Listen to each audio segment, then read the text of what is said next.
ನನಗೆ ಅವಕಾಶ ಕೊಟ್ಟದಕ್ಕೆ ಈ ಸಲ ನಾನೇನು ಧನ್ಯವಾದಗಳು ಹೇಳಂಗಿಲ್ಲ. ಯಾಕಂದ್ರೆ ಅಧ್ಯಕ್ಷರೇ, ಸರ್ಕಾರಗಳು ಉತ್ತರ ಕರ್ನಾಟಕದ ಬಗ್ಗೆ 2 ವಾರ ಟೂರಿಂಗ್ ಬಂದಿರತಕ್ಕಂಥ ಕೆಲಸ ನಾಳೆ ಗುರುವಾರ ಮುಕ್ತಾಯ ಆಗ್ತದೆ ಅಧ್ಯಕ್ಷರೇ. ಪ್ರತಿ ವರ್ಷ 20ರಿಂದ 25 ಕೋಟಿ ಖರ್ಚು ವೆಚ್ಚ ಅಂತ ತಿಳ್ಕೊಂಡು ಪೇಪರ್ದಲ್ಲಿ ಕೊಡ್ತಾರೆ ಅಧ್ಯಕ್ಷರೇ. ಕಳೆದ ಸಲ ಮೊದಲನೇ ಬಾರಿಗೆ ಶಾಸಕನಾಗಿ ಆಯ್ಕೆ ಆಗಿ ಬಂದಾಗ ತಾವು ಅವಕಾಶ ಮಾಡಿಕೊಟ್ರಿ ಅಧ್ಯಕ್ಷರೇ. ನಾನು ಅನೇಕ ವಿಷಯಗಳನ್ನ ಉತ್ತರ ಕರ್ನಾಟಕದ ಬಗ್ಗೆ ಚರ್ಚೆ ಮಾಡಿದೆ. ಚರ್ಚೆ ಮಾಡಿದ ಮೇಲೆ ಟಿವಿ ಮಾಧ್ಯಮದವರು, ಸೋಷಿಯಲ್ ಮೀಡಿಯಾದಾಗ, ನನ್ನ ಕಾನ್ಸ್ಟಿಟ್ಯೂನ್ಸಿದಾಗ ಶರಣಗೌಡ ಭಾರಿ ಮಾತಾಡಿದಂತ ತಿಳ್ಕೊಂಡು ಒಂದು ದಿನ ಅಡ್ವರ್ಟೈಸ್ ತಗೊಂಡೆ ಅಧ್ಯಕ್ಷರೇ. ಆದ್ರೆ ಇವತ್ತಿಗೂ ಅದಕ್ಕೆ ಯಾವುದೂ ಪರಿಹಾರ ಸಿಕ್ಕಿಲ್ಲ ಅಧ್ಯಕ್ಷರೇ. ಹಾಗಾಗಿ ನಿಮ್ಗ ಧನ್ಯವಾದಗಳನ್ನ ಹೇಳಲ್ಲ ಅಧ್ಯಕ್ಷರೇ. ಅಧ್ಯಕ್ಷರೇ, ನಮ್ಮ ಪರಿಸ್ಥಿತಿ ಇವತ್ತು ಈ ಭಾಗದಾಗ ಯಾಕ ಅಧಿವೇಶನ ಮಾಡ್ತದಂಬೋದು ಮೊದಲು ಸರ್ಕಾರ ನಮ್ಗೆ ಉತ್ತರ ಕೊಡ್ಬೇಕಾಗ್ತದೆ. ಈ ಮೂಗಿಗೆ ತುಪ್ಪ ಹಚ್ಚಿ ಅನ್ಪತ್ತ ನಾಲಿಗಿಲಿಂದ ಹತ್ತಂಗಿಲ್ಲ ಅಧ್ಯಕ್ಷರೇ. ಈ ಕೆಲಸನೇ ಅನ್ಪತ್ತಂದ್ರೆ ಇವತ್ತು ಎಲ್ಲ ಅಧ್ಯಕ್ಷರೇ ದಯಮಾಡಿ ಅಧ್ಯಕ್ಷರೇ ಸಬ್ಜೆಕ್ಟೇ ಮಾತಾಡ್ತೀನಿ. ನಾನು ಇವತ್ತು ಸರ್ಕಾರಕ್ಕೆ ಅನುದಾನ ಕೇಳಂಗಿಲ್ಲ, ನಮ್ ಜಿಲ್ಲೆಗೆ ಅನುದಾನ ಕೇಳಂಗಿಲ್ಲ, ನನ್ನ ಕ್ಷೇತ್ರಕ್ಕೆ ಅನುದಾನ ಕೇಳಂಗಿಲ್ಲ. ನನ್ನ ಭಾಗದಾಗ ಇರ್ತಕ್ಕಂಥ ಪರಿಸ್ಥಿತಿಗಳನ್ನ ಮಾತ್ರ ಹೇಳ್ತೀನಿ. ಅಲ್ಲಿಗೆ ಬರ್ತಾ ಇದ್ದೀನಿ. ದಯಮಾಡಿ ಅಧ್ಯಕ್ಷ ಸಬ್ಜೆಕ್ಟ್ ಮಾತಾಡಂದ್ರೆ ಮಾತಾಡ್ತೀನಿ, ಬೇಡ ಅಂದ್ರೆ ಕೂಡ್ತೀನಿ ಅಧ್ಯಕ್ಷ. ನೇರವಾಗಿ ಸಬ್ಜೆಕ್ಟ್ ಬರ್ರಿ. ಸಬ್ಜೆಕ್ಟ್ಗೆ ಬರ್ತಾ ಇದ್ದೀನಿ ಅಧ್ಯಕ್ಷರೇ, ಸಬ್ಜೆಕ್ಟ್ಗೆ ಬರ್ತಾ ಇದ್ದೀನಿ. ಬರ್ರಿ ಬರ್ರಿ, ಮಾತಾಡಂದ್ರೆ ಮಾತಾಡ್ತೀನಿ, ಬೇಡ ಅಂದ್ರೆ ಮಾತಾಡ್ರಿ. ಸಬ್ಜೆಕ್ಟಿಗೆ ಬರ್ರಿ, ಸಬ್ಜೆಕ್ಟ್ಗೆ ಬರ್ತಾ ಇದ್ದೀನಿ. ಆಯ್ತು ಹೇಳ್ರಿ. ಹಾಗಾಗಿ ಇವತ್ತು ನಮ್ಮ ಭಾಗದಲ್ಲಿ ಉತ್ತರ ಕರ್ನಾಟಕದ ಚರ್ಚೆ ಅಂತ ತಿಳ್ಕೊಂಡು ಹೇಳಿ ನಾವೆಲ್ಲ ಕ್ಷೇತ್ರದ ಜನ ಸಾವಿರಾರು ಅವರ ದುಃಖ ಬವಣೆಗಳನ್ನ ನಮಗೆ ತಂದುಕೊಡ್ತಾರೆ. ನಾವಿಲ್ಲಿ ಬಂದು ಕೇಳ್ಬೇಕು. 8 ದಿನ ಆಯ್ತು ಅಧ್ಯಕ್ಷರು, ಇವತ್ತಿಗೂ ನಾನು ಇನ್ನೂ ಒಂದು ಚರ್ಚೆ ಮಾಡಲಿಲ್ಲ. ಇವತ್ತಿಲ್ಲಿ ಚರ್ಚೆ ಮಾಡಿರ್ತಕ್ಕಂಥದ್ದು ಎಷ್ಟು ಕಾರ್ಯರೂಪಕ್ಕೆ ಬರುತ್ತೆ ಅದರ ದಯಮಾಡಿ ಇದು ಸದನ ಮುಗಿದ ಮೇಲೆ ಆದ್ರೂ ಸರ್ಕಾರ ಇದ್ರ ಬಗ್ಗೆ ಗಂಭೀರವಾಗಿ ಚರ್ಚೆ ಮಾಡಬೇಕಾಗುತ್ತೆ. ನಾನು ಒಂದನ್ನು ಅಧ್ಯಕ್ಷರೇ ತೀರ್ಮಾನ ಮಾಡಿರ್ತಕ್ಕಂಥದ್ದಿದೆ. ಮುಂದಿನ ಅಧಿವೇಶನದಲ್ಲಿ ಉತ್ತರ ಕರ್ನಾಟಕದವ್ರು 91 ಜನ ಇದ್ದೀವಿ. 91 ಜನನೇ ಇಲ್ಲಿ ಕೂತಿಲ್ಲ ಚರ್ಚೆಗೆ. 41 ಜನ ಕಲ್ಯಾಣ ಕರ್ನಾಟಕದ ಪುಣ್ಯಾತ್ಮರು ಬಂದಿವಿ, 50 ಜನ ಕಿತ್ತೂರು ಕರ್ನಾಟಕದ ಪುಣ್ಯಾತ್ಮರು ಬಂದಿವಿ. 90 ಜನನೂ ನಾವಿಲ್ಲ ಚರ್ಚೆಗೆ. ಹಾಗಾಗಿ ಅಧ್ಯಕ್ಷರೇ, ಮುಂದಿನ ಸಲ ಅಧಿವೇಶನದಲ್ಲಿ ಸರ್ಕಾರ 20-25 ಕೋಟಿ ಅಂತ ಹೇಳ್ತಾ ಇದೆ. ನಾನು ತೀರ್ಮಾನ ಮಾಡಿನ ಅಧ್ಯಕ್ಷರೇ, ಮುಂದಿನ ಸಲ ಅಧಿವೇಶನಕ್ಕೆ ನಾನು ಬರ್ತೀನಿ. ಸರ್ಕಾರದ ಅಕಾಮಡೇಷನ್ ನಾನು ತಗಂಗಿಲ್ಲ, ಸರ್ಕಾರದ ಒಂದು ಕಪ್ ಕಾಫಿನೂ ನಾನು ಕುಡಿಯಂಗಿಲ್ಲ. ನಂದು ನಾನು ಬರ್ತೀನಿ, ನಂದು ನಾನು ಇರ್ತೀನಿ, ನಂದು ನಾನು ಉಂಡು ಕೇವಲ ಮಾತಾಡಿ ಹೋಗ್ತೀನಿ. ಯಾಕಂದ್ರೆ ಇಲ್ಲಿ ಏನು ಆಗಂಗಿಲ್ಲ ಅಂತ ಗೊತ್ತಾಗಿದೆ ಅಧ್ಯಕ್ಷರೇ. ನನಗೆ ಮೊದಲು ಬಾರಿ ಶಾಸಕರಾಗಿ ಆಯ್ಕೆ ಆಗಿ ಬಂದೀವಿ ಅಧ್ಯಕ್ಷರೇ. ಜನಕ್ಕೆ ಏನೇನೋ ಕನಸುಗಳು ಹೇಳಿ ಬಂದೀವಿ ನಾವು. ನಿಮ್ ಊರಿಗೆ ಅದು ಮಾಡ್ತೀವಿ, ನಿಮ್ ತಾಂಡಕ್ಕೆ ಇದು ಮಾಡ್ತೀವಿ, ನಿಮ್ ಗ್ರಾಮಕ್ಕೆ ಇದು ಮಾಡ್ತೀವಿ ಅಂತ ತಿಳ್ಕೊಂಡು ನಾವೇನು ಮಾಡಕ್ ಆಗ್ಲಾರ್ದ ಪರಿಸ್ಥಿತಿಗೆ ಇವತ್ತಿಲ್ಲಿ ಬಂದು ನಿಂತಿರ್ತಕ್ಕಂಥದ್ದಿದೆ. ನಾನು ಇವತ್ತು ನನ್ನ ಭಾಷಣ ಮುಗಿಯವರೆಗೂ ಅಧ್ಯಕ್ಷರೇ ನಾನು ಯಾವ್ದು ಅನುದಾನ ಕೇಳಂಗಿಲ್ಲ, ನನಗಿದು ಕೊಡ ಅಂತ ನಾನು ಕೇಳಂಗಿಲ್ಲ. ವಾಸ್ತವಾಂಶಗಳನ್ನ ಮಾತ್ರ ಕೆಲವು ವಿಚಾರಗಳನ್ನ ಹೇಳ್ತೀನಿ. ಅದಕ್ಕೆ ಹೇಳಿದ್ದು ಇವತ್ತು ಮಾತಾಡಿದ್ದು ಟಿವಿ ಪೇಪರ್ದಲ್ಲಿ ಹೇಳ್ತಾರ, ಕ್ಷೇತ್ರದಾಗ ಸ್ಟೇಟಸ್ ಇಡ್ತಾರ, ನನ್ನ ಓ ಅಂತ ತಿಳ್ಕೊಂಡು ಇವತ್ತೊಂದೇ ದಿನ ಹೀರೋ ಆಗ್ತೀನಿ ನಾನಷ್ಟೇ.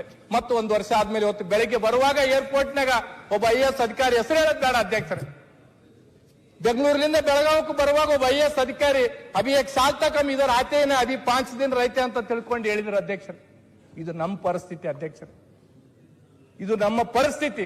ಬೆಳಗ್ಗೆ ನಾನು ಎನ್ಪತ್ತಂದ್ರೆ ಆ ಫ್ಲೈಟ್ನಾಗ ಬರುವಾಗ ಎನ್ಪತ್ತಂದ್ರೆ ಕಣ್ಣೀರು ಇಡೋದು ಒಂದೇ ಇತ್ತು. ನನ್ನ ಪಕ್ಕದಾಗ ಅನೇಕ ಸಚಿವರು ಶಾಸಕರು ಕೂತಿದ್ರು. ಅವ IAS ಅಧಿಕಾರಿ ಹೇಳ್ತಾರ, ಅಗಲೇ ಸಾಲ ಆತೆ ಅಭಿ ಕ್ಯಾ ಸಾಲ್ ನೈ ಆತೆ ಇದಾರ ಅಂದ್ರೆ ಏನ್ ಅರ್ಥ ಇದು? ಇಲ್ಲೆಲ್ಲ ಹೇಳ್ತಾರೆ ಅಧ್ಯಕ್ಷರೇ, ಬೆಳಗಾವಿ ಸೆಷನ್ ಶಾಸಕರು ಸಚಿವರ ಆತಿಥ್ಯ ಹೆಸರಲ್ಲಿ ಅಧಿಕಾರಿಗಳಿಂದ ಹಣ ವಸೂಲಿ ದಂಧೆ. ನಾನು ಹೇಳ್ತೀನಿ ಅಷ್ಟೇ ಅಧ್ಯಕ್ಷರು, ಬೇರೆ ಏನು ಮಾತಾಡಂಗಿಲ್ಲ. ಬಹಳ ಜನ ಶಾಸಕರು ಸಚಿವರು ಶಾಸಕರೆಲ್ಲ ಹೇಳ್ತಿದ್ರು ನಮಗೆ ಉದ್ಯೋಗ ಬೇಕು. ನನಗಿಲ್ಲೊಬ್ರು ಮಂಗಳೂರಿನ ಒಬ್ಬ ಶಾಸಕರು ಸ್ನೇಹಿತ ಮಿತ್ರರು ಹೇಳಿದ್ರು, ಶರಣಗೌಡ ನಿಂಬಲ್ಲಿಂದ ಎಷ್ಟೋ ಜನ ಶಾಸಕರು ಸಚಿವರು ಮಂತ್ರಿಗಳಾಗಿ ನಿಮ್ಮ ಕ್ಷೇತ್ರದಿಂದ ಡೆಲ್ಲಿ ತನ ಹೋದವ್ರು ಅಂತ ಬೇರೆ ಬೇರೆ ರಾಜ್ಯದಾಗ ಬೇರೆ ಬೇರೆ ದೇಶದಾಗ ಫ್ಯಾಕ್ಟರಿಗಳು ಮಾಡ್ಯಾರ. ಅದಕ್ಕೆ ನೀವು ಹಿಂದುಳಿದ್ರು ನಿಮ್ ಭಾಗದಾಗಿರ್ತಕ್ಕಂಥ ಶ್ರೀಮಂತರು ಸಚಿವರು ಶಾಸಕರು ನೀವೇ ಹೇಳಿ ಕೈಗಾರಿಕೆಗಳು ಮಾಡ್ಕೊಂಡ್ರೆ ನಂಬಲ್ಲಿ ಯಾರು ನೀವು ದುಡಿಯೋದು ಬರೋದು ಬೇಕಾಗಿಲ್ಲ ಅಂತ ಹೇಳಿದ್ರು. ಸತ್ಯವಾದ ಮಾತು ಅಧ್ಯಕ್ಷರೇ ಇದು. ಇವತ್ತು ಇಡೀ ಕಲ್ಯಾಣ ಕರ್ನಾಟಕದಾಗ ಉತ್ತರ ಕರ್ನಾಟಕದಾಗ ಎಲ್ಲಾ ಕಡೆನೂ ಫ್ಯಾಕ್ಟರಿಗಳು ಕೊಟ್ಟರು. ಕೈಗಾರಿಕಾ ಸಚಿವರು ಎಂ ಬಿ ಪಾಟೀಲ್ ಅವರು ಇಲ್ಲ, ಕೇವಲ ಯಾದಗಿರಿಗೆ ಒಂದೇ ಯಾವ ಕೈಗಾರಿಕೆಗಳು ಕೊಟ್ಟಿಲ್ಲ. ನನ್ನ ಮೇಲೆ ದ್ವೇಷನೋ ಅಥವಾ ಏನ್ಪಂತಂದ್ರೆ ಜಿಲ್ಲೆ ಮೇಲೆ ದ್ವೇಷನೋ ಗೊತ್ತಿಲ್ಲ ಅಧ್ಯಕ್ಷರು. 3 ವರ್ಷದಲ್ಲಿ 2079 ಬಾಣಂತಿಯರ ಸಾವು. ಬಾಣಂತಿಯರ ಸಾವು ಬಗ್ಗೆ 8 ದಿನ ಆಯ್ತು ಅಧ್ಯಕ್ಷರೇ ಸದನದಲ್ಲಿ. ಸರ್ಕಾರ ಇನ್ನೂ ಕಮಿಷನ್ ಮಾಡಿದೆ, ನಾವು ಆಯೋಗ ಮಾಡಿವೆ ಅಂತ ತಿಳ್ಕೊಂಡು ಹೇಳ್ತಾರ. ಸತ್ರ 5 ಜನ ತಾಯಂದ್ರು. ಇನ್ನೂ ಆಯೋಗ ರಚನೆ ಮಾಡ್ತಾರಂತ, ಇನ್ನೂ ಎನ್ಕ್ವೈರಿ ಮಾಡ್ತಾರಂತ. 5 ಜನ ಸತ್ತ ಮೇಲೆ ಇನ್ನೆಷ್ಟು ಜನ ಸತ್ತ ಮೇಲೆ ಆಯೋಗ ಮಾಡ್ತಾರ ಅಧ್ಯಕ್ಷರೇ? ಯಾತಕ್ಕಾಗಿ ಸತ್ರು? 8 ದಿನ ಆಯ್ತು ಇವತ್ತಿಗೆ. ಈ ಕಡೆಯವರಿಗೂ ಹೇಳ್ತೀನಿ, ಈ ಕಡೆಯವರಿಗೂ ಹೇಳ್ತೀನಿ ಅಧ್ಯಕ್ಷರೇ, ಕೇಳಕ್ ಯಾರು ಇಲ್ಲ. ಆಡಳಿತ ಪಕ್ಷದಾಗೂ ಇಲ್ಲ, ವಿರೋಧ ಪಕ್ಷದಾಗಿಲ್ಲ. ಇದು ನನ್ನ ಪರಿಸ್ಥಿತಿ, ನನ್ನ ಭಾಷಣದ ಪರಿಸ್ಥಿತಿ ಅಧ್ಯಕ್ಷರು. ಈ ಸತ್ತಿರ್ತಕ್ಕಂಥ ತಾಯಂದ್ರಿಗೆ ಪರಿಹಾರ ಘೋಷಣೆ ಮಾಡಿದ್ರು ಅಧ್ಯಕ್ಷರೇ.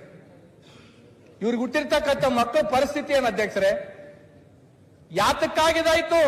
ಕೇವಲ ಸರ್ಕಾರ ತಗಬಾರ್ದಾಗಿರ್ತಕ್ಕಂಥ ಮೆಡಿಸಿನ್ಗಳು ತಗೊಂಡು ಇವತ್ತು ತಾಯಂದಿರು ಸತ್ತಿರ್ತಕ್ಕಂಥದ್ದು.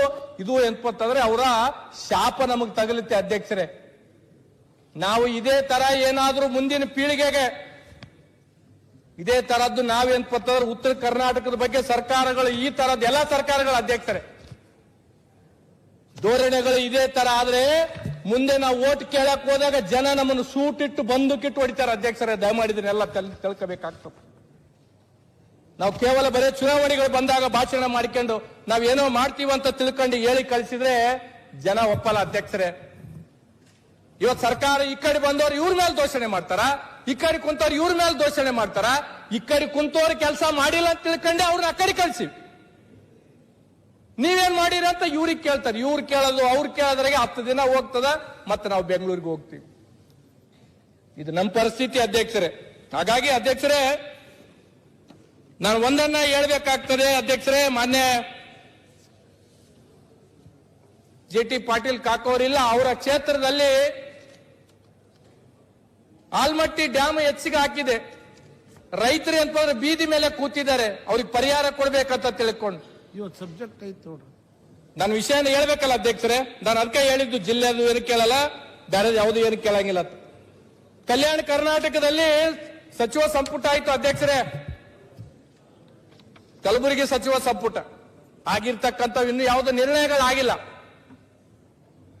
ಅದಾಗುತ್ತಾ ಇಲ್ಲ ನನಗೇನು ವಿಶ್ವಾಸ ಇಲ್ಲ ಅಧ್ಯಕ್ಷರೇ. ಅಧ್ಯಕ್ಷರೇ ಒಂದನ್ನ ನಾನು 127 ನನ್ನ ಜಿಲ್ಲೆಯಲ್ಲಿ 127 ಹುಟ್ಟಿರ್ತಕ್ಕಂಥ ಮಕ್ಕಳು 24 ತಾಸಿನಾಗ ಸತ್ತಿರ್ತಕ್ಕಂಥದ್ದಿದೆ ಅಧ್ಯಕ್ಷರೇ. ಯಾದಗಿರಿ ಜಿಲ್ಲೆಯಲ್ಲಿ 127 ಕಂದಮ್ಮಗಳು ಸತ್ತಿದೆ. ಆ ಎಲ್ಲ ಸತ್ತಿರ್ತಕ್ಕಂಥವ್ರು ಎಲ್ಲರೂ ಬಡವ್ರ ಮಕ್ಕಳೇ.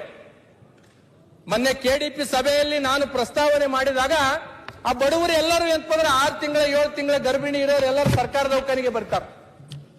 ಸರ್ಕಾರಿ ದವಾಖಾನೆಗೆ ಬಂದ್ರು ಸರ್ಕಾರಿ ದವಾಖಾನೆದಾಗ ಹೆಂಗ್ ಸಾಯ್ತಾರೆ ಅಧ್ಯಕ್ಷರೇ? ಇದಕ್ಕೆ ಯಾರು ಕಾರಣ? ಇದ್ರದ್ದು ಏನಾದ್ರೂ ನಾವು ಪ್ರಸ್ತಾಪ ಮಾಡಿದ್ರೆ ಉಸ್ತುವಾರಿ ಸಚಿವರು ನೀನು ಹೋಗಿಗೆ ಅಧಿವೇಶನದಲ್ಲಿ ಮಾತಾಡತ್ತಾರೆ. ಈ ಅಧಿವೇಶನ 2 ವಾರ ಟೂರ್ ಅಷ್ಟೇ. ಇಲ್ಲಿ ಯಾವುದು ಪರಿಹಾರ ಸಿಗಲ್ಲ ಅಂತ ಗೊತ್ತಿದೆ ನನಗೆ. ನಾವು ಮಾತಾಡ್ಲೇಬೇಕಾಗಿದೆ ಅಷ್ಟೇ. ಮಾತಾಡಲಿಲ್ಲ ಅಂತಂದ್ರೆ ಕ್ಷೇತ್ರದಾಗ ಜನ ಉತ್ತರ ಕರ್ನಾಟಕದ ಬಗ್ಗೆ ನೀನ್ ಮಾತಾಡ್ಲಿಲ್ಲಪ್ಪ ಅಂತ ತಿಳ್ಕೊಂಡು ನಮಗ್ ಕೇಳ್ತಾರ. 127 ಜನ ಕಂದಮ್ಮಗಳು ಸತ್ತಿದೆ ಯಾದಗಿರಿ ಜಿಲ್ಲೆಯಲ್ಲಿ ಅಧ್ಯಕ್ಷರೇ. ಏನು ಕ್ರಮ ಆಗಿಲ್ಲ. ಇನ್ನು ಎಷ್ಟು ಜನ ಸಾಯ್ತಾರೋ ಗೊತ್ತಿಲ್ಲ. ಅವ್ರು ಸಾಯೋರು ಯಾರು ಶ್ರೀಮಂತರಲ್ಲ ಅಧ್ಯಕ್ಷರೇ, ಎಲ್ಲರೂ ಬಡವರು ಮಕ್ಕಳೇ. ಹಾಗಾಗಿ ಅಧ್ಯಕ್ಷರೇ ನಾನು ಒಂದನ್ನ ತಮ್ಮಲ್ಲಿ ಮನವಿ ಮಾಡ್ತಕ್ಕಂಥದ್ದು ಇಷ್ಟೇ ಅಧ್ಯಕ್ಷರೇ. ಅನೇಕ ವಿಷಯಗಳನ್ನ ನಮ್ಮ ಭಾಗದಿಂದ ಅನೇಕ ವಿಷಯಗಳನ್ನ ನಾವು ಚರ್ಚೆ ಮಾಡ್ತೀವಿ.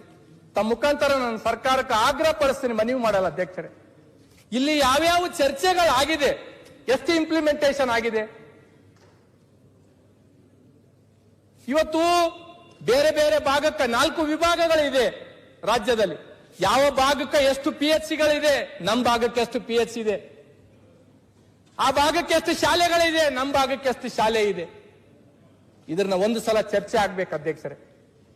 ಇದಕ್ಕೆ ದಯಮಾಡಿ ನಾನು ಮನವಿ ಮಾಡ್ತಕ್ಕಂಥದ್ದು ಇಷ್ಟೇ. ಕಲ್ಯಾಣ ಕರ್ನಾಟಕದ ಬಗ್ಗೆ ಬಹಳ ಜನ ಮಾತಾಡಿದ್ರು ಅಧ್ಯಕ್ಷರೇ. ನಾನು ಒಂದನ್ನೇ ಹೇಳ್ತಕ್ಕಂಥದ್ದು, ಕಲ್ಯಾಣ ಕರ್ನಾಟಕದಲ್ಲಿ ಬೇರೆ ಬೇರೆ ಜಿಲ್ಲೆಗಳು, ಕೊಪ್ಪಳ ಏರ್ಪೋರ್ಟ್ ಇರ್ಬೋದು, ಬೀದರ್ ಏರ್ಪೋರ್ಟ್ಗೆ ಈ ತರದ ಅನೇಕ ಅನುದಾನಗಳನ್ನ ಅಕಾಮಿಡೇಷನ್ ಮಾಡಿ ಕೊಟ್ಟಿದ್ದಾರೆ. ನಾನು ಆಗ್ರಹ ಪಡಿಸ್ತಕ್ಕಂಥದ್ದು ಇಷ್ಟೇ, ಯಾದಗಿರಿ ಜಿಲ್ಲೆಗೆ ಯೂನಿವರ್ಸಿಟಿ ಇಲ್ಲ. ನಾನು ಕಳೆದ ಅಧಿವೇಶನದಲ್ಲೂ ಮಾತಾಡಿದೆ. ಕಲ್ಯಾಣ ಕರ್ನಾಟಕದಿಂದ 40-50 ಕೋಟಿ ರೂಪಾಯಿ ಕೊಡ್ತಾರ ಇಲ್ಲ ಗೊತ್ತಿಲ್ಲ, ಕೊಟ್ರೆ ಒಂದಿಷ್ಟು ಯಾದಗಿರಿ ಜಿಲ್ಲೆಗೆ ಒಂದು ಯೂನಿವರ್ಸಿಟಿ ಮಾಡಕ್ಕೆ ಸಾಧ್ಯ ಆಗುತ್ತೆ. ಯಾಕಂದ್ರೆ ನಮ್ಮ ಜಿಲ್ಲೆಯಲ್ಲಿ ಯೂನಿವರ್ಸಿಟಿ ಇಲ್ಲ. ಶಿಕ್ಷಣದ ಗುಣಮಟ್ಟ ಪ್ರತಿ ಸಲ ಹೇಳ್ತಿರ್ತೀವಿ, ನಾವು ಲಾಸ್ಟ್ ಅಲ್ಲಿ ಇರ್ತೀವಿ, ಆರೋಗ್ಯ ಗುಣಮಟ್ಟದಲ್ಲಿ ಲಾಸ್ಟ್ ಅಲ್ಲಿ ಇರ್ತೀವಿ. ಆ ಕಾರಣಕ್ಕ ನಾನು ಹೇಳಿರ್ತಕ್ಕಂಥದ್ದು ಅಧ್ಯಕ್ಷರೇ. ಒಂದನ್ನೇ ನಾನು ಹೇಳ್ತಕ್ಕಂಥದ್ದು ಅಧ್ಯಕ್ಷರೇ, ಚರ್ಚೆಗಳು ಏನೇ ಆದ್ರೂ ಸಹ ಬಹಳ ಜನ ಕುಡಿಯ ನೀರು ಹೇಳಿದ್ರು, ಬೇರೆ ಬೇರೆ ರೀತಿಯಲ್ಲಿ ಕೈಗಳಿಗೆ ಕೆಲಸ ಇಲ್ಲ ಅಂತ ತಿಳ್ಕೊಂಡು ಹೇಳಿರ್ತಕ್ಕಂಥದ್ದು ಇದೆ. ನಮ್ಮ ಭಾಗದಲ್ಲಿ ಅತಿ ಹೆಚ್ಚು ರೈತರು ಆತ್ಮಹತ್ಯೆ ಮಾಡ್ಕೊಳ್ತಕ್ಕಂಥದ್ದು. ಆತ್ಮಹತ್ಯೆ ಯಾಕೆ ಮಾಡ್ಕೊತಾ ಇದ್ದಾರೆ ರೈತರು? ಮನಪ್ಪಣ್ಣವ್ರು ಹೇಳಿದ್ರು, ನಮ್ಮ ಶಾಸಕರು, ಯಾದಗಿರಿ ಶಾಸಕರು ಕುಡಿಯ ನೀರಿಂದು, ಕರೆಂಟ್ ಎಂದು ಹೇಳಿದ್ರು.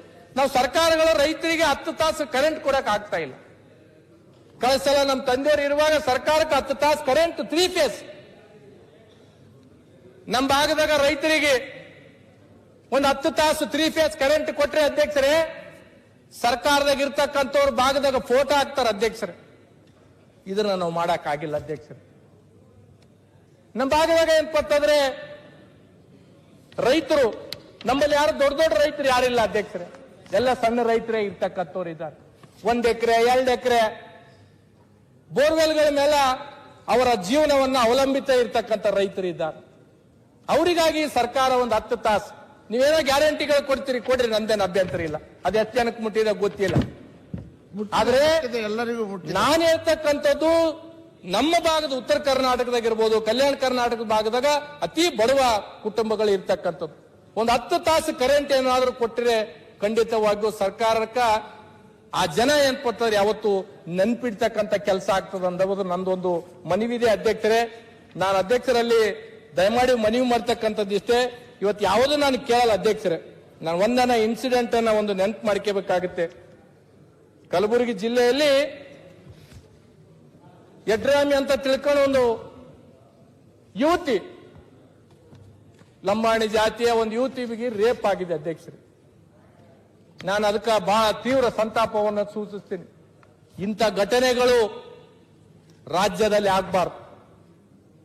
ಯಾರು ಮಾಡಿರ್ತಾರ ಅಂತವ್ರಿಗೆ ಗುಂಡಿಟ್ಟು ಹೊಡಿಬೇಕು ಅಧ್ಯಕ್ಷರೇ. ಯಾಕಂತಂದ್ರೆ ಮುಂದೆ ಇಂಥ ಘಟನೆಗಳು ಆಗ್ಬಾರ್ದಂದ್ರೆ ಈ ತರದ ನಿರ್ಧಾರಗಳು ಆಗ್ಬೇಕಾಗತ್ತೆ. ದಯಮಾಡಿ ನಾನು ಯಾವ ತರದ್ದು ಮನವಿಗಳನ್ನ ಮಾಡಲ್ಲ. ನಾನು ಈ ಒಂದು ಭಾಷಣ ಕೇವಲ ಆಗ್ರಹಕ್ಕೆ ಮಾಡ್ತೀನಿ. ಯಾವ ಅನುದಾನ ಮತ್ತೊಂದು ಮಗದೊಂದು ಕೊಡಲ್ಲ ಅಧ್ಯಕ್ಷರೇ. ಕಲಬುರಗಿ ಜಿಲ್ಲೆಯಲ್ಲಿ ಅಧ್ಯಕ್ಷರೇ ಗುಂಡಿಟ್ಟು ಹೊಡಿತೇವೆ. ಆಯ್ತು ಬಿಡೋಣ, ಆಮೇಲೆ ಮಾತಾಡಿ ಅಣ್ಣ. ನೀವು ಏನೋ ಯುವಕರು ಒಂದ್ಸಲ ಮೊದಲನೇ ಸಲ ಮಾತಾಡ್ತಾ ಆ ಕಡತದಿಂದ ತೆಗೀರಿ. ನಾವು ಮಾತಾಡಿದೆಲ್ಲ ತೆಗಿಸ್ಬಿಡಿ. ಮಾತಾಡಬಾರ್ದು. ಅಧಿವೇಶನ ಯುವತಿ ಮೇಲೆ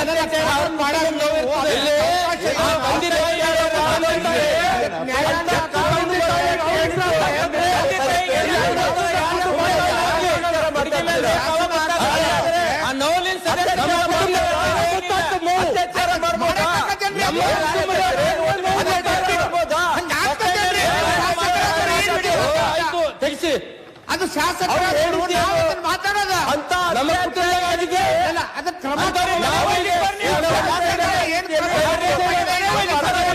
ಮಾಡಿದೆ. ಅದೇ ಶಾಸಕರ ನಮ್ಮ ಕುಟುಂಬದಾಗ ನಿಷೇಧ ಕುರಿತು ಯಾರನ್ನೇನು ಬಿಟ್ಟಿಲ್ಲ, ಕಾನೂನು ಕ್ರಮ ತೆಗೆದುಕೊಂಡಿದ್ದಾರೆ, ಮಾಡಿದರೆ ಜೈಲಿಗೆ ಹಾಕಿದ್ದಾರೆ. ಅದು ಕ್ರಮ ಆಗಿದೆ. ಅದು ನೀವು ಹೇಳ್ತಾ ಇದ್ದೀರಿ. ನಮ್ಮ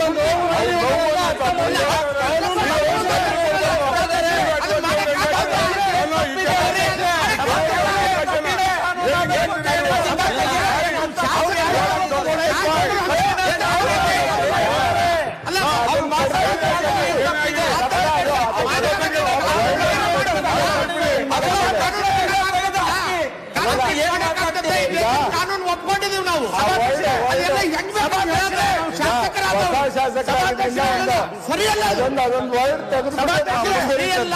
ತೆಗೆದುಕೊಂಡು ಅದನ್ನ ಕಡತದಿಂದ ತೆಗಿಲಿಕ್ಕೆ ಹೇಳಿದ್ದೀನಿ. ಸಭಾಧ್ಯಕ್ಷರೇ 14 ವರ್ಷದ ಹುಡುಗಿ ಮೇಲೆ ರೇಪ್ ಆಗ್ತದ ಆಯ್ತ್ರಿ, ಕಾನೂನು ಪ್ರಕಾರ ಕ್ರಮ ತಗೊಂಡಿದ್ದಾರೆ. ಹೋರಾಟ ಮಾಡಿದ್ರೆ ಅದು ಯಾರು ಹೋರಾಟ ಮಾಡಿದ್ದಾರೆ. ಸರ್ಕಾರ ಮಾನ್ಯ ಏನ್ ಮಾಡಬೇಕು ಅಧ್ಯಕ್ಷರೇ, ಮಾಡಿದೆ. ಆಯ್ತು ಅಧ್ಯಕ್ಷರೇ, ಮಾಡಿದ್ರೆ ಆಯ್ತು, ಸಂತೋಷ. ಮಾಡಿದ್ದಾರೆ. ಸಂತೋಷ ಅಧ್ಯಕ್ಷರೇ ಮಾಡಿದ್ರೆ ಸಂತೋಷ. ಸರ್ ಸರ್ ಆಮೇಲೆ ಓಕೆ, ಕೊಡಿ. ಓಕೆ. ಅಲ್ಲ, ಹದಿನೈದು ಸರ್ ಉತ್ತರ ಆಮೇಲೆ ಕೊಡಿ ಸರ್. ಸೂಕ್ತ ಕ್ರಮವನ್ನು ತಗೊಂಡಿದ್ದೀವಿ ನಾವು. ಆಯ್ತು, ಧನ್ಯವಾದ ಶಾಸಕರೇ. ಸರ್ ನಾನು ಸರ್ಕಾರ ಕ್ರಮ ತಗೊಂಡಿಲ್ಲ ಅಂತ ಹೇಳಿಲ್ಲ. ನಾನು ಸರ್ಕಾರ ಕ್ರಮ ತಗೊಂಡಿಲ್ಲ ಅಂತ ಹೇಳಿಲ್ಲ. ಅಂತವರಿಗೆ ಕಠಿಣವಾದ ಶಿಕ್ಷೆ ಆಗ್ಬೇಕು ಅಂತ ಹೇಳಿದ್ದು. ಲಾ ಮಿನಿಸ್ಟರ್ ಎದ್ದಿದ್ದಾರೆ ಮಾತಾಡ್ತಾರೆ. ಅಧ್ಯಕ್ಷರೇ ಸರ್ ಇಂಥ ವಿಷಯ ರಾಜ್ಯದಲ್ಲಿ ಎಲ್ಲೇ ಆದ್ರೂ ಕೂಡ ಆತರ ಮಾಡಿ ಅಂತ ಸದಸ್ಯರು ಹೇಳಿದ್ದಾರೆ. ಅಧ್ಯಕ್ಷರೇ ಅಧ್ಯಕ್ಷರೇ ಈ ಶರಣಗೌಡ ವಿಷಯ ಎಲ್ಲೇ ಆದ್ರೂ ನೀವು ಶಾಸಕರಾದ ತಗೊಂಡ್ ಬನ್ನಿ ಅಂತ ಹೇಳ್ತಾರೆ. ಅದನ್ನ ಗಮನದಲ್ಲಿ ಕಾನೂನು ಕ್ರಮ ತಗೊಳಕ್ಕಾಗ್ತದಾ? ಚಟ್ಟದಿಂದ ತೆಗೀರಿ. ಇದೇ ಸರ್ಕಾರ ನೋಡ್ರಿ, ಗುಂಡಿಟ್ಟು ಹೊಡೀರಿ, ಅದು ಇದು ಅಲ್ಲ, ಅದು ಆಗ್ಲಿಕ್ಕೆ ಆಗದು. ಈ ದೇಶದ ಕಾನೂನನ್ನ ಗೌರವಿಸ್ತೇವೆ ನಾವೆಲ್ಲ. ಕಾನೂನು ಪ್ರಕಾರ ನಾವೇ ಕಾನೂನು ಮಾಡೋರು. ಅದನ್ನ ಹೆಂಗ್ ಬೇಕಂಡ ಹೇಳಕ್ ಆಗತ್ತಾ? ಅವ್ರು ಏನ್ ತಪ್ಪು ಹೇಳಿದ್ದಾರೆ? ಹೇಳಕ್ ಹೇಳ್ರಿ. ಏನ್ ತಪ್ಪು ಹೇಳಿದ್ದಾರೆ? ಏನ್ ತಪ್ಪು ಹೇಳಿದ್ದಾರೆ?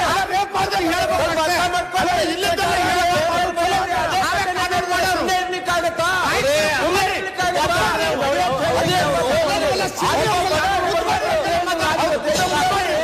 ಒಬ್ಬ ಮೇಲೆ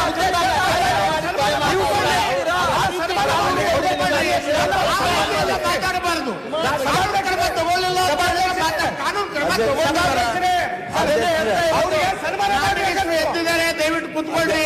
ಅಧ್ಯಕ್ಷರೇ ಮಾನ್ಯ ಕಂದಕೂರ್ ಅವರು ಭಾಳ ಚೆನ್ನಾಗಿ ಮಾತನಾಡ್ತಾ ಇದ್ದಾರೆ. ಉತ್ತರ ಕರ್ನಾಟಕದ ಸಮಸ್ಯೆಗಳನ್ನು ಒಂದೊಂದು ಎತ್ತಾ ಇದ್ದಾರೆ. ಏತನ್ ಮಧ್ಯೆ ಇದೊಂದು ವಿಷಯವನ್ನು ಎತ್ಕೊಂಡ್ರು. ಅವರು ಹೇಳೋದ್ರೊಳಗೆ ಇಷ್ಟು ನಾವು ವಾದ ವಿವಾದ ಚರ್ಚೆ ಅಥವಾ ನೀವು ಹಂಗ್ಯಾಕೆ ಹೇಳಿದ್ರಿ ಹಿಂಗ್ಯಾಕೆ ಹೇಳಿದ್ರಿ ಅನ್ನುವಂಥದ್ದು ಅಥವಾ ಅದನ್ನು ಬಿಡಬೇಕಾ ಅಂತೇಳಿ ನೇಮರಾಜ್ ನಾಯಕರು ಹೇಳೋದು ಸರಿಯಾದದಲ್ಲ. ಅದು ಅವರ ಆಕ್ರೋಶ ಅಷ್ಟೇ, ಅದಕ್ಕಿಂತ ಹೆಚ್ಚು ಅದಕ್ಕೆ ಅರ್ಥೈಸಲೂಬಾರ್ದು. ನಾನು ಇಷ್ಟೇ ಈ ಸಂದರ್ಭದಲ್ಲಿ ಹೇಳೋದಕ್ಕೆ ಬಯಸ್ತೀನಿ. ಅಂಥ ಘಟನೆಗಳಾದ್ರೆ ಕಠಿಣವಾಗಿರ್ತಕ್ಕಂಥ ಕ್ರಮ ಆಗ್ಬೇಕು ಅನ್ನೋದೇ ಅವ್ರ ಉದ್ದೇಶ ಅಂತ ನಾನು ತಿಳ್ಕೊಂಡಿದ್ದೀನಿ. ಅಷ್ಟಕ್ಕೆ ಮುಗಿಸ್ಬಿಡೋಣ. ಕಾನೂನು ಸಚಿವರಿಗೆ ಧನ್ಯವಾದಗಳು. ಇನ್ನು ಒಂದು ವಿಷಯನ ಹೇಳಿ ಅಧ್ಯಕ್ಷರೇ ನನ್ನ ಮಾತುಗಳನ್ನ ಮುಗಿಸ್ತೀನಿ. ಕಳೆದ ಬೆಳಗಾವಿ ಅಧಿವೇಶನದಲ್ಲಿ ಎಲ್ಲಾ ಜಿಲ್ಲೆಗೂ ಏರ್ಪೋರ್ಟ್ಗಳಿಗೆ ಹೆಸರಿಟ್ಟರು ಅಧ್ಯಕ್ಷರೇ. ಬೆಳಗಾವಿ, ಹುಬ್ಳಿ, ಬಿಜಾಪುರ ಇನ್ನೂ ಸ್ಟಾರ್ಟ್ ಆಗಿಲ್ಲ, ಹೆಸರಿಟ್ಬಿಟ್ರು. ಕಲಬುರಗಿ ಸ್ಟಾರ್ಟ್ ಆಗಿ ಬಹಳ ವರ್ಷ ಆಯ್ತು, ಹೆಸರಿಟ್ಟಿಲ್ಲ. ಹಾಗಾಗಿ ಇದೊಂದು ಆಗ್ರಹ. ಯಾಕಂದ್ರೆ ಆ ಭಾಗದ ಪುಣ್ಯಾತ್ಮ ಜೋಡಿ ಶರಣಬಸವೇಶ್ವರ ಹೆಸರು ಇಡಬೇಕು ಕಲಬುರಗಿ ಏರ್ಪೋರ್ಟ್ಗೆ ಅಂತ ತಿಳ್ಕೊಂಡು ಹೇಳ್ತಾ ನಾನು ಕೊಟ್ಟದಕ್ಕೆ ಮತ್ತೊಮ್ಮೆ ನಾನು ಧನ್ಯವಾದಗಳು ಹೇಳಂಗಿಲ್ಲ ಅಧ್ಯಕ್ಷರೇ. ಮುಂದಿನ ಅಧಿವೇಶನದಲ್ಲಿ ಸರ್ಕಾರದ ಸೌಲಭ್ಯ ನಾನು ಯಾವುದು ತಗೋಂಗಿಲ್ಲ ಅಂತ ತಿಳ್ಕೊಂಡು ಹೇಳಿ ಇಲ್ಲಿ ಆಗಿರ್ತಕ್ಕಂಥ ಚರ್ಚೆ ಇವತ್ತಿಗೆ ಮಾತ್ರ ಸೀಮಿತ ಅಂತ ತಿಳ್ಕೊಂಡು ನಮಗೆ ಗೊತ್ತಾಗಿದೆ ಅಧ್ಯಕ್ಷರೇ. ಅಲ್ಲಂ ಪ್ರಭುಗಳು. ಅಧ್ಯಕ್ಷರೇ ನನಗೆ ಮಾತನಾಡಲಿಕ್ಕೆ ಅವಕಾಶ ಮಾಡಿಕೊಟ್ಟಿದ್ದಕ್ಕಾಗಿ ಧನ್ಯವಾದಗಳು. 2-3 ಜನ ಮಾತನಾಡ್ತಕ್ಕಂಥ ಸಂದರ್ಭದಲ್ಲಿ ಹೈದರಾಬಾದ್ ಕರ್ನಾಟಕ ಈ ನಮ್ಮ 47 ಏನು